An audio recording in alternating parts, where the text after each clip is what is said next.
Oh, okay. Let me come to Burke. I mean, Burke seems to be part of this whole vision of trying to correct the problem with Titema and to also back his wife up. I mean, as co-founder of Hearts Appeal. Now, Burke, being involved with this whole program about My Heart's Appeal, this is who we are and this is what we stand for. Simply because we have this situation, it's something living with us. We know it, we can see it, and we think that we know we need to just take the message a little bit further. So, in starting all this, how has it been? Is it making any gains? Are you saying, okay, what we started is okay, is worth preserving? Um, First of all, yes, it is. Um, I'd like to say happy birthday to Titaman before going on. Okay. And in regards to your question, yes, we have made progress. There's success. We continue to uh, move forward because we can see it makes a difference in the life of Titama and any one of those kids that suffer from Down syndrome. It takes a special talent to do that. You have to be patient. You have to be understanding, because these kids, they are loving. They are innocent. I mean, they really don't know what's going on. And so we as mature people who can understand need to help them in whatever way we can. And so since Mahasapi started this program, I have seen a lot of progress, and it is my ultimate goal to help Mistress Major in whatever she can to succeed with this program. But yes, in answering your question, I have seen progress. You have seen progress. Yes, ma'am. And you think this is something that is worth preserving? Yes, ma'am. Okay, but engaging other people and trying to get them to understand the nature of this particular situation, how is it? Is it easy? Is it really kind of like mind-boggling? Is it something like, for example, somebody saying, okay, you're explaining something, I'm not really understanding. Do you have like listening ears? You cannot be sensitive if you're going to embark into a project like this. In America, we call it thin-skinned. You cannot be thin-skinned. Anything someone say get to you. You wouldn't proceed. Okay. So you have to have patience, because you are the one that trying to educate those who have limited knowledge of these kids. We are the one that trying to educate them to understand that these kids, they are no fault of their own with the problem they have. They are loving kids, and if you take the time to get to know them, which takes patience, and it takes a special skill to have that kind of a patience to do that. That's why normally in normal settings, school settings, you have teachers that would say, well, these kids are not keeping up with the pace. And so they gave them NTR and say, well, we can't keep up with them, never to return. But when you have been educated or trained in this special training, which is the special ed for the intellectually disabled, you understand that the pace of learning is a lot slower than how we learn.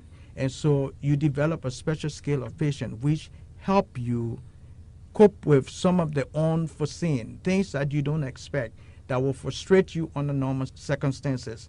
And so I would say, yes, it's a challenge, but in order for you to do this, you have to have the willpower to want to do it. You can't just say, yes, I'm going to teach a special need child and don't have that interest in doing it. There are special people that do this particular training. It's not just any ordinary teacher, because you have to have patience. The whole process is repetitious. And for someone who get frustrated for the first time, I try to teach you something and you're not learning it, you will not cope with it. So, like people like me, I really don't have that much patience. I mean, that's a weakness on my part. Like, trying to tell somebody what to do and then they don't get it. It's like, I just don't have the grace for that. So I think I understand what it is that you're going through. But in standing by your wife in terms of the support, how do you, I mean, situate yourself in terms of lending your support to My Heart's Appeal, getting the word out to other people? Do you guys have to travel out? Do you have to hold special sessions? Do you have to, make special appointments? Well, again, I think uh, Lofty and I talk about this often, that it was by no mistake that we came together at this crossroad. There were certain things in me that God saw in me that would enhance her program. And there are certain things in her that God saw in her that being with the two of us will be able to facilitate the program. Okay. And so, having said that, I want to say here that it takes special people, and you don't often find those special people just anywhere. And so, I see her dream as my dream. Okay. I see whatever she does as part of me, doing whatever I can to facilitate that. And so it's a challenge, and I accept the challenge. Sometimes we disagree, sometimes we agree, but it all come up to the final analysis that we are there for these kids. And the only way we can get others to know how important it is for people to understand them, because they are in our environment, Sure. they are in our family, They're everywhere. they are everywhere, and we cannot ignore the facts that they are around. And so whatever means, like you assisting in that means right now, you are an integral part of that means right now, getting the people out there to understand that these children, they are loving. We just have to learn to know them, and that's the sooner we know them, the more loving we will appreciate them. Okay, Lofty. I mean, this is something. It's you just chose the name right. My Heart's Appeal. This is something that has to come from the heart. It's a matter of love. It's a matter of compassion. Also, mixed with passion and all that. Before you can be successful in this line of work.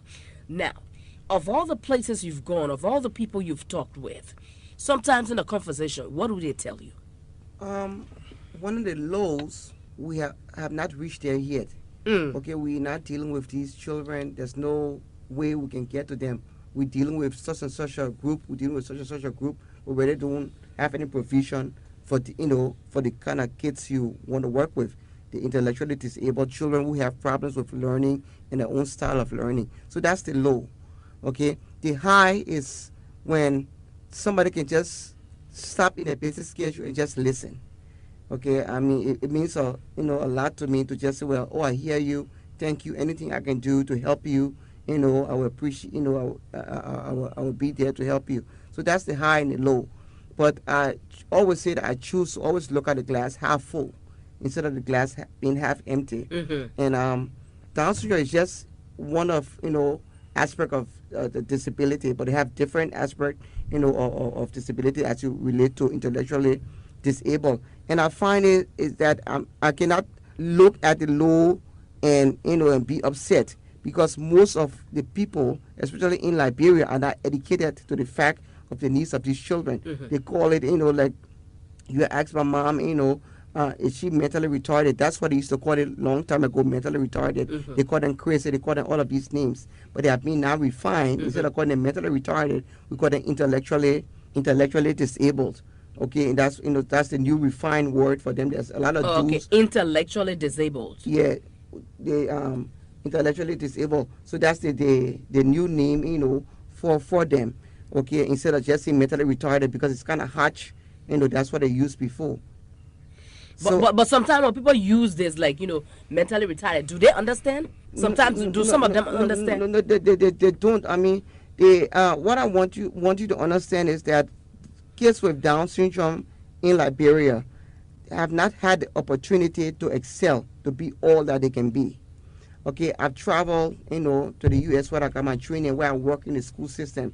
Children with Down syndrome are diagnosed right in their parents' womb. Mm. Okay, so right away you know that you're coming with a child with Down syndrome. So from birth, that child is being prepped, okay, and prepared for the society ahead of them. That child is enrolled in school. That child is trained. That child speaks like you and that child go to college. That child exceed.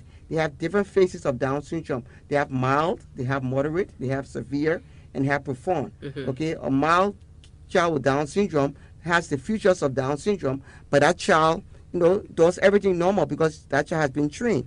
Okay, so you can see, you can put Itema, my sister that was, born and raised in Liberia, that had access to school. And you can take another child in another developed country, okay, and working, they succeed. They work as accountants. They work because they had the training. So that's the difference. Okay, my sister has been diagnosed as severely mentally retarded. Yo. It means that she cannot leave from here.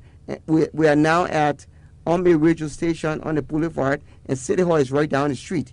So my sister cannot leave from here and go to City Hall in an environment where she's not used to. Okay. Okay, but if we grew up Gaytown, Oro. My sister can leave from Gaytown, Oro, Bobby School, and go to Madingo Graya, which is right down the street. Okay. Because that's her environment she's used to. Okay. So she's in that environment. But out of that environment, so that's that's the difference. So we have to be very careful when we talk about Down syndrome. Down syndrome does not mean that your head is just bowed down, to do that. So that's the awareness we're trying to bring to Liberia, and to try to capture, some of these children. Some of them, okay, my sister is now 32 years old. Okay. She's past that block. She's in a phase where she's going to training, vocational training. But they have kids that are still being born today with Down syndrome that are just 2 or 3 years old. We can capture them now and don't let society repeat itself in the ills we did to my sister when she came on. So that's the awareness we're trying to create right now. But children with Down syndrome can be productive, and they can be very successful in society once they have the proper training. And because of that, you've been able to establish something here. It's not just like being abroad and talking about this whole thing about the Down syndrome, but it's also like bringing it back home where the problem is, and in fact where the problem started. So in starting back home, what is the reception like? Are you getting people on board to help? Do you have a team on the ground? Yes, I do have a team on the ground. Last July 2012, we started a program for children with disabilities. Okay, and we do have a home office in Gaytown, Oro, and we have a team on the ground. Okay, office staff with volunteers, and we have volunteers that work in the program. So we already started the program it's a community service program that will service all children with disabilities. But the program, you have to have a developmental disability. You have to be born with a disability. Okay. You can be cerebral palsy, where all your limbs are not moving. You just lie there. That's a developmental disability. You can be with Down syndrome, it's genetic, disability. But you have to have this. To easily describe it to the people out there is like if you have a child and you cannot leave that child by themselves, okay, to go to the market. That child has a developmental disability. Okay, you have to be with that child. So those are the children we now have in the program. We now work. You do not only have to have Down syndrome, but we just need to give respite for the parents. For the parent to be able to go somewhere and leave their children. So those children are what we now started service for right now, Mahas Appeal. So we're not just, America or local NGO trying to help, children with intellectual disability. And it's important to know that the kids we are working with are those children that our government has not yet captured. Okay. Especially when it comes to maybe your national budget or whatever. Yeah, they have not yet captured. And I always say that this is not a blame game. I'm not here to blame the government because I'm a Liberian, and we are all in this together. So when you see a vacuum, okay, it's left for you as a Liberian to come and fill that vacuum. And that's what my husband, myself, and Mahas Appeal has now attempted to do. Okay, Women's World on Unmo Radio, and we're looking at the situation with Down syndrome. What is it? How do we get it? From what I'm understanding, is something genetic. I mean, and then people need to also understand what it is with this situation. We have one person who has actually come down with this thing from baby, and she's now like 32 years old. But we will come back to her after our break, and then we'll hear from Titema exactly how she feels, if she got friends, and then what she loves doing during the day. We'll take our break and we'll be right back.